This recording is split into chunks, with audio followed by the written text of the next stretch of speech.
ओम शांति। 15 जनवरी 2021 बाबा के महावाक्य। मीठे बच्चे, तुमने आधा कल्प जिसकी भक्ति की है, वही बाप खुद तुम्हें पढ़ा रहे हैं। इस पढ़ाई से ही तुम देवी देवता बनते हो। प्रश्न: योग बल के लिफ्ट की कमाल क्या है? उत्तर: तुम बच्चे योग बल की लिफ्ट से सेकंड में ऊपर चढ़ जाते हो, अर्थात सेकंड में जीवन मुक्ति का वर्षा तुम्हें मिल जाता है। तुम जानते हो, सीढ़ी उतरने में 5000 वर्ष लगे और चढ़ते हैं 1 सेकंड में। यही है योग बल की कमाल। बाप की याद से सब पाप कट जाते हैं, आत्मा सतो प्रधान बन जाती है। ओम शांति। रूहानी बाप रूहानी बच्चों को बैठक समझाते हैं। रूहानी बाप की महिमा तो बच्चों को सुनाई है। वह ज्ञान का सागर, सत चित आनंद स्वरूप है, शांति का सागर है। उनको सब बेहद की शिफ्टें दी जाती हैं। अब बाप है ज्ञान का सागर, और इस समय जो भी मनुष्य हैं, सब जानते हैं हम भक्ति के सागर हैं। भक्ति में जो सबसे फीका होता है, उनको मान मिलता है। इस समय कलयुग में है भक्ति दुख, सतयुग में है ज्ञान का सुख। ऐसे नहीं कि वहाँ ज्ञान है तो यह महिमा सिर्फ एक ही बाप की है, और बच्चों की महिमा भी है, क्योंकि बाप बच्चों को पढ़ाते हैं अथवा यात्रा सिखलाते हैं। बाप ने समझाया है 2 यात्राएं हैं। भक्त लोग तीर्थ करते हैं, चारों तरफ चक्कर लगाते हैं। तो जितना टाइम चारों तरफ चक्कर लगाते हैं, उतना टाइम विकार में नहीं जाते हैं। शराब आदि छीछी कोई चीज नहीं खाते पीते हैं। कभी बद्रीनाथ, कभी काशी चक्कर लगाते हैं। भक्ति करते हैं भगवान की। अब भगवान तो एक होना चाहिए ना, सब तरफ तो चक्कर नहीं लगाना चाहिए ना। शिव बाबा के तीर्थ का भी चक्कर लगाते हैं। सबसे बड़ा बनारस का तीर्थ गाया हुआ है, जिसको शिव की पुरी कहते हैं। चारों तरफ जाते हैं, परंतु जिनका दर्शन करने जाते हैं अथवा जिनकी भक्ति करते हैं, उनकी बायोग्राफी ऑक्यूपेशन का किसको पता नहीं। इसलिए उनको कहा जाता है अंधश्रद्धा। किसकी पूजा करना, माथा टेकना और उनकी जीवन कहानी को न जानना, उसको कहा जाता है ब्लाइंड फेथ। घर में भी मनाते हैं, देवियों की कितनी पूजा करते हैं। मिट्टी की व पत्थर की देवियां बनाए उनको बहुत श्रृंगारते हैं। समझो लक्ष्मी का छत्र बनाते हैं। उनसे पूछो इनकी बायोग्राफी बताओ, तो कहेंगे सतयुग की महारानी थी, त्रेता की फिर सीता थी। बाकी उन्होंने कितना समय राज्य किया, लक्ष्मी नारायण का राज्य कब से कब तक चला, यह कोई भी जानते नहीं। मनुष्य भक्ति मार्ग में यात्रा पर जाते हैं। ये सब हैं भगवान से मिलने के उपाय।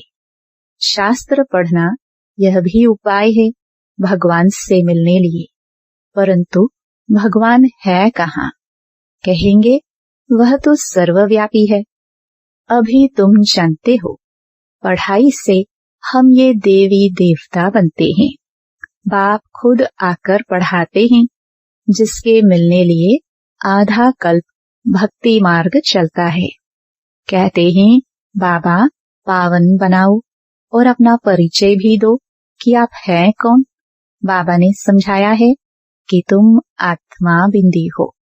आत्मा को ही यहाँ शरीर मिला हुआ है, इसलिए यहाँ कर्म करती है। देवताओं के लिए कहेंगे कि यह सत्युग में राज्य करके गए हैं। क्रिश्चियन लोग तो समझते हैं बरोबर गॉड फादर ने पैराडाइज स्थापन किया। हम उसमें नहीं थे। भारत में पैराडाइज था।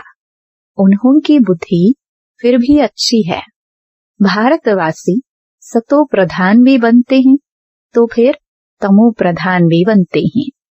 वह इतना सुख नहीं देखते तो दुख भी इतना नहीं देखते हैं। अभी पिछाड़ी के क्रिश्चियन लोग कितना सुखी हैं। पहले तो वह गरीब थे। पैसा तो मेहनत से कमाया जाता है ना। पहले एक क्राइस्ट आया, फिर उनका धर्म स्थापन होता है, वृद्धि होती जाती है। 1 से 2, 2 से 4, फिर ऐसे वृद्धि होती जाती है। अभी देखो क्रिश्चियन का झाड़ कितना हो गया है। फाउंडेशन है देवी देवता घराना। वह फिर यहाँ इस समय स्थापन होता है। पहले एक ब्रह्मा, फिर ब्राह्मणों की एडॉप्टेड संतान वृद्धि को पाते हैं। बाप पढ़ाते हैं तो बहुत ढेर ब्राह्मण हो जाते हैं। पहले तो यह एक था ना। 1 से कितनी वृद्धि हुई है, कितनी होने की है। जितने सूर्यवंशी चंद्रवंशी देवताएं थे उतने सब बनने के हैं। पहले है एक बाप, उनकी आत्मा तो है ही। बाप की हम आत्माएं संतान कितनी हैं? हम सब आत्माओं का बाप एक अनादि है। फिर सृष्टि का चक्र फिरता रहता है। सब मनुष्य तो सदैव नहीं है ना। आत्माओं को भिन्न भिन्न पाठ बचाना है। इस झाड़ का पहले पहले धुर है देवी देवताओं का, फिर उनसे ट्यूब्स निकली हैं। तो बाप बैठ बच्चों को समझाते हैं, बच्चों मैं आकर के क्या करता हूँ। आत्मा में ही धारणा होती है। बाप बैठ सुनाते हैं, मैं आया कैसे। तुम सब बच्चे जबकि पतित बने हो तो याद करते हो। सतयुग त्रेता में तो तुम सुखी थे तो याद नहीं करते थे। द्वापर के बाद जब दुख जास्ती हुआ है तब पुकारा है, हे परमपिता परमात्मा बाबा। हाँ बच्चों सुना, क्या चाहते हो? बाबा आकर पतितों को पावन बनाओ। बाबा हम बहुत दुखी पतित हैं, हमको आकर पावन बनाओ, कृपा करो, आशीर्वाद करो। तुमने मुझे पुकारा है, बाबा आकर पतितों को पावन बनाओ। पावन सत्य को कहा जाता है। ये भी बाप खुद बैठ बतलाते हैं। ड्रामा के प्लान अनुसार जब संगम युग होता है, सृष्टि पुरानी होती है, तब मैं आता हूँ। तुम समझते हो सन्यासी भी 2 प्रकार के हैं। वह है हठ योगी, उनको राजयोगी नहीं कहा जाता। उन्हों का है हद का सन्यास, घर बार छोड़ जाए, जंगल में रहते हैं, गुरुओं के फॉलोअर्स बनते हैं। गोपीचंद राजा के लिए भी एक कथा सुनाते हैं। उसने कहा, तुम घर बार क्यों छोड़ते हो, कहाँ जाते हो? शास्त्रों में बहुत कुछ कहानियां हैं। अभी तुम बीके राजाओं को भी जाकर ज्ञान और योग सिखलाते हो। एक अष्टावक्र गीता भी है जिसमें दिखाते हैं राजा को वैराग्य आया, बोला हमको एक परमात्मा से मिलाए। ढिंडोरा पिटवाया, वह यही समय है। तुम जाकर राजाओं को ज्ञान देते हो ना, बाप से मिलाने लिए। जैसे तुम मिले हो तो औरों को भी मिलाने की कोशिश करते हो। तुम कहते हो हम तुमको स्वर्ग का मालिक बनाएंगे, मुक्ति जीवन मुक्ति देंगे। फिर उनको बोलो शिव बाबा को याद करो और कोई को नहीं। तुम्हारे पास भी शुरू में बैठे बैठे 1-2 को देखते ध्यान में चले जाते थे ना, बड़ा वंडर लगता था। बाप था न इनमें तो वह चमत्कार दिखाते थे, सबकी रस्सी खींच लेते थे। बाप दादा इकट्ठे हो गए न, कब्रिस्तान बनाते थे। सब बाप की याद में सो जाओ, सब ध्यान में चले जाते थे। यह सब शिव बाबा की चतुराई थी। इसको फिर कई जादू समझने लगे। यह था शिव बाबा का खेल। बाप जादूगर, सौदागर, रत्नागर है ना, दोभी भी है, सोनार भी है, वकील भी है। सबको रावण की जेल से छुड़ाते हैं। उनको ही सब बुलाते हैं, हे पतित पावन, हे दूर देश के रहने वाले, हमको आकर पावन बनाओ। आओ भी पतित दुनिया में, पतित शरीर में आकर हमको पावन बनाओ। अभी तुम उनका भी अर्थ समझते हो। बाप आकर बतलाते हैं, तुम बच्चों ने रावण के देश में हमको बुलाया है। मैं तो परम धाम में बैठा था। स्वर्ग स्थापन करने के लिए मुझे नरक रावण के देश में बुलाया कि अब सुख धाम में ले चलो। अभी तुम बच्चों को ले चलते हैं ना, तो यह है ड्रामा। मैंने जो तुमको राज्य दिया था वह पूरा हुआ। फिर द्वापर से रावण राज्य चला है। 5 विकारों में गिरे। उनके फिर चित्र भी हैं जगन्नाथपुरी में। पहले नंबर में जो था वही फिर 84 जन्म ले अब पिछाड़ी में है। फिर उनको ही पहले नंबर में जाना है। यह ब्रह्मा बैठा है, विष्णु भी बैठा है।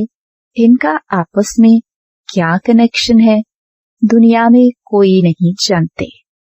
ब्रह्मा सरस्वती भी असल में सत्युग के मालिक लक्ष्मी नारायण थे। अभी नरक के मालिक हैं। अभी यह तपस्या कर रहे हैं। यह लक्ष्मी नारायण बनने के लिए दिलवाड़ा मंदिर में पूरा यादगार है। बाप भी यहाँ ही आए हैं, इसलिए अब लिखते भी हैं। आबू सर्व तीर्थों में, सब धर्मों के तीर्थों में मुख्य तीर्थ हैं, क्योंकि यहाँ ही बाप आकर सर्व धर्मों की सद्गति करते हैं। तुम शांतिधाम होकर फिर स्वर्ग में जाते हो। बाकी सब शांति धाम में चले जाते हैं। वह है जड़ यादगार, ये है चैतन्य।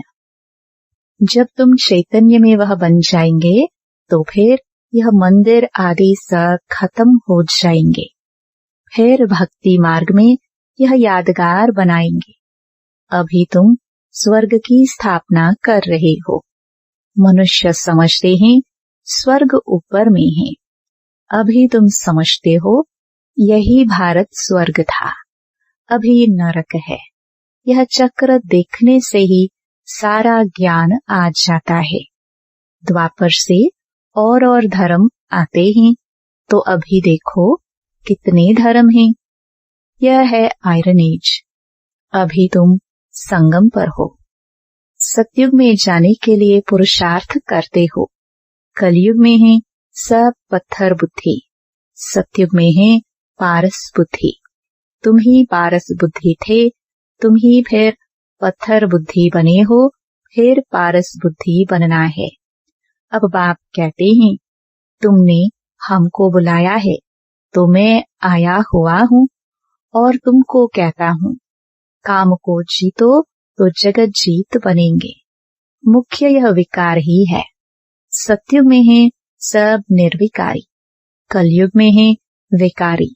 बाप कहते हैं बच्चे अब निर्विकारी बनो।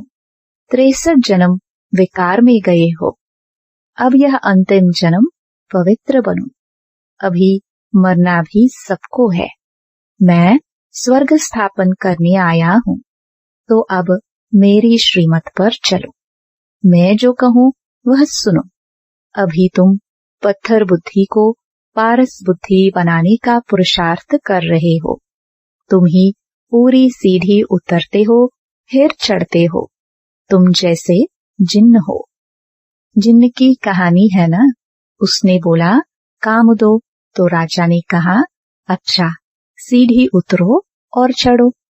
बहुत मनुष्य कहते हैं भगवान को क्या पड़ी थी जो सीढ़ी चढ़ाते और उतराते हैं। भगवान को क्या हुआ जो ऐसी सीढ़ी बनाई। बाप समझाते हैं यह अनादि खेल है। तुमने 5000 वर्ष में 84 जन्म लिए हैं। 5000 वर्ष तुमको नीचे उतरने में लगे हैं, फिर ऊपर में जाते हो सेकंड में। यह है तुम्हारे योग बल की लिफ्ट। बाप कहते हैं याद करो तो तुम्हारे पाप कट जाएंगे। बाप आते हैं तो सेकंड में तुम ऊपर चढ़ जाते हो, फिर नीचे उतरने में 5000 वर्ष लगे हैं। कलाएं कम होती जाती हैं। चढ़ने की तो लिफ्ट है, सेकंड में जीवन मुक्ति। सतो प्रधान बनना है, फिर आहिस्ते आहिस्ते तमो प्रधान बनेंगे। 5000 वर्ष लगते हैं। अच्छा, फिर तमो प्रधान से सतो प्रधान बनना है एक जन्म में। अभी जबकि मैं तुमको स्वर्ग की बादशाही देता हूँ, तो तुम पवित्र क्यों नहीं बनेंगे? परंतु कामेशु क्रोधेशु भी है ना। विकार न मिलने से फिर स्त्री को मारते हैं, बाहर निकाल देते हैं, आग लगा देते हैं। अबलाओं पर कितने अत्याचार होते हैं, यह भी ड्रामा में नोंद है। अच्छा, मीठे मीठे सिखिलदे बच्चों प्रति माता पिता बाप दादा का याद प्यार और गुड मॉर्निंग। रूहानी बाप के रूहानी बच्चों को नमस्ते। धारणा के लिए मुख्य सार। पहला, जगत का मालिक बनने व विश्व की बादशाही लेने के लिए मुख्य काम विकार पर जीत पानी है। संपूर्ण निर्विकारी जरूर बनना है। दूसरा, जैसे हमें बाप मिला है ऐसे सबको बाप से मिलाने की कोशिश करनी है। बाप की सही पहचान देनी है, सच्ची सच्ची यात्रा सिखलानी है। वरदान, साइलेंस की शक्ति द्वारा सेकंड में हर समस्या का हल करने वाले एकांतवासी भव। जब कोई भी नई व शक्तिशाली इन्वेंशन करते हैं तो अंडरग्राउंड करते हैं। यहाँ एकांतवासी बनना ही अंडरग्राउंड है। जो भी समय मिले कारोबार करते भी, सुनते सुनाते, डायरेक्शन देते भी, इस देह की दुनिया और देह के बांध से परे साइलेंस में चले जाओ। यह अभ्यास व अनुभव करने कराने की स्टेज हर समस्या का हल कर देगी। इससे एक सेकंड में किसी को भी शांति व शक्ति की अनुभूति करा देंगे। जो भी सामने आएगा वह इसी स्टेज में साक्षात्कार का अनुभव करेगा। स्लोगन, व्यर्थ संकल्प व विकल्प से किनारा कर आत्मिक स्थिति में रहना ही योग युक्त बनना है। ओम शांति।